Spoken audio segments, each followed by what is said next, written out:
So this I is think Hunter, Brandon Brown. Hunter, chill out. All right. relax. So for the very first ever, I didn't know how to do this segment or how long to make it. So this is just, I'm going to go with the flow and see how it is and change it from here. I love it. But that man is California prison inmate BL7078. Before he was a prisoner, he was one of the most devastatingly physical cornerbacks in NFL history. He's a CFL Grey Cup champion. He's a 2-time Super Bowl champion, and he was one of the founding fathers of one of the greatest secondaries in NFL history. It's Brandon Browner. Yes, I knew. I knew I wasn't racist. Now, give me the team and who this guy is. So Brandon Browner started off with a pretty rocky start up in the Rocky Mountains, Jake. He went to Oregon State University, went undrafted, and was picked up by the Broncos in 2005. The Colorado Rocky Mountains. Exactly. But he snapped up his elbow, probably in a mountain injury, but no one really looked that deep into it. He can't really be elbowing those mountains. Broke his arm. He's probably popping clouds with his amygdalas. And then from there, they cut him, obviously, undrafted rookie.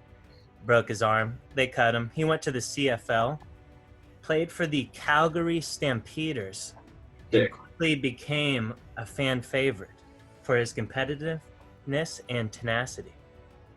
And he spent 5 years in Canada and won the Grey Cup in 2008.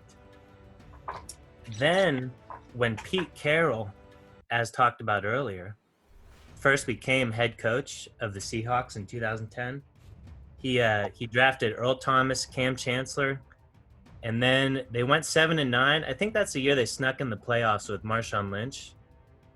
And the next year he drafted Richard Sherman in the 5th, and then signed Brandon Browner undrafted.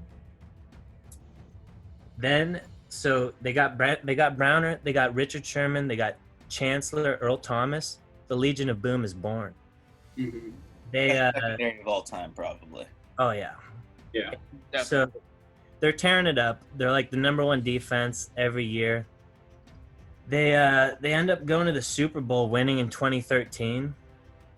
But Browner didn't actually play that game because he got suspended for PEDs. But we won't talk about that. But then so the next year he leaves, goes to the Patriots, teams up with Darrelle Revis and Devin McCourty, makes another kind of Legion of Boom-esque secondary. Patrick Dunn, Chung.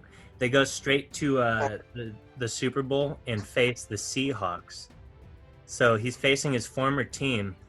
It's neck and neck. It goes down. The Seahawks are on the 1 yard line with like a couple seconds left in the game. They're about to punch it in and win. They're supposed to hand it off to Marshawn Lynch, but Russell Wilson checks off into that quick slant.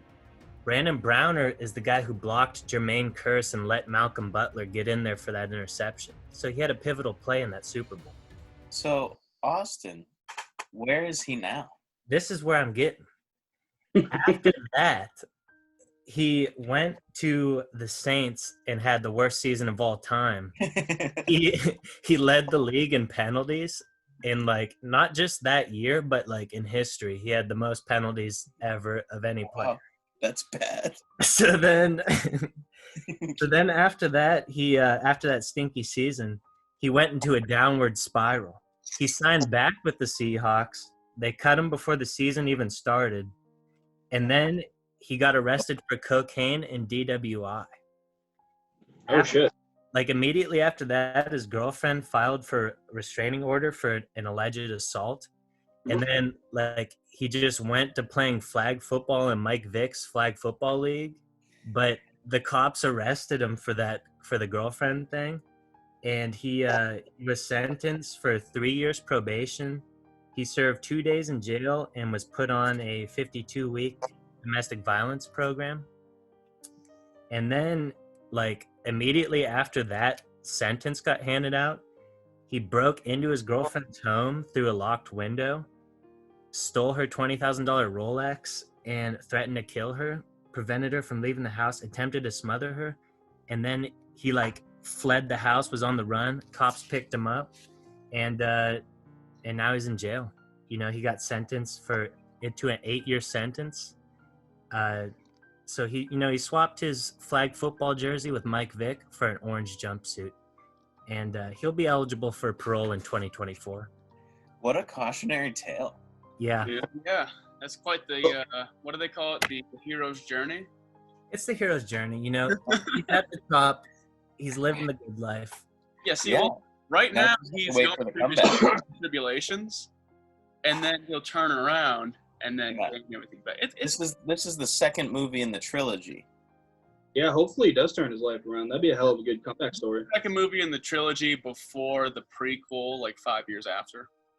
Yeah. Now, Jake, I hope you're going to put this picture up during the segment because I think you can definitely tell, like, if I was a judge, I would say that I think Brandon Browner is sorry for what he did. He's definitely. He sad. looks very sad. And He was I'll definitely put the picture up. I'm not an amateur. He pled a no contest and said that, you know, he's glad they picked him up before he committed further violence. Wow. So, yeah, no. Well, I think I can say for everybody at Bro Football Focus, I hope Brandon Browner gets back on the right track, the right